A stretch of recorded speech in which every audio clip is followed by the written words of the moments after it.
নমস্কাৰ। আজি 2 ডিচেম্বৰ অসম দিৱস বা চুকাফা দিৱস। বৰ অসম ৰচোতা চাওলুং চুকাফাৰ প্ৰতি শ্ৰদ্ধাঞ্জলি জ্ঞাপন কৰি এটি স্বৰচিত কবিতা পাঠ কৰিবলৈ লৈছোঁ। কবিতাৰ শিৰোনাম চাওলুং চুকাফা। মই হলো শ্যামতাই সন্ততি চাওলুং চুকাফা, পাটকাই পাৰ হৈ কৰিলোহি বৰ অসম প্ৰতিষ্ঠা।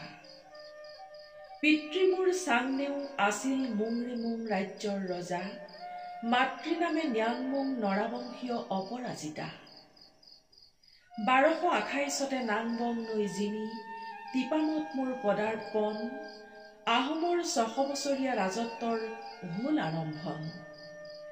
আনিছিলো হাতী ঘোঁৰা ৰণুৱা বনুৱা ডাঙৰীয়া, হাবি কাটি ফুলালো নানা ৰঙী ফুল বাৰে বৰণীয়া। বিনা ৰক্তে কৰিলো 7 ৰাজ মাৰি 1 ৰাজ, গঢ়িলো মৈত্ৰী একত্ৰিত কৰি লুইতৰ 2 পাৰ।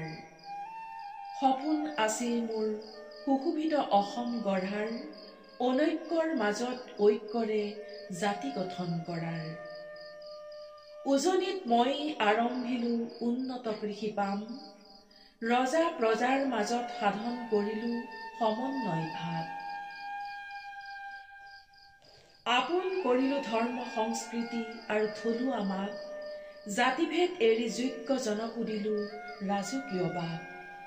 ময়েই আছিলো প্ৰথম ৰূপকাৰ অসমীয়া ভাষাৰ, ভূমিকা লৈছিলো আদিতেই বুৰঞ্জী প্ৰণেতাৰ। মংগোলীয় তেজৰ চানেকি মোৰ নাছিল কু অভিপ্ৰায়, ইতিহাসৰ নায়ক ৰূপে ৰচিলো সোণালী অধ্যায়। পিছে অসমীয়াই নিচিনিলে নেৰাখিলে মোৰ মান, গোষ্ঠীগত সংঘৰ্ষৰে দেশখন কৰিলে থান বান। সপোনৰ সোণৰ অসম ভাঙি নকৰিবি চুৰমাৰ, পাতিলেহে বুজিবি ধ্বংস দেখাৰ কিমান বেজাৰ। বিচ্ছিন্নতাবাদী মনোভাৱ ত্যাগী আহ ওলাই, আহ্বান জনালো আজি স্বৰ্গদেউ চাওলুং চুকাফাই। ধন্যবাদ।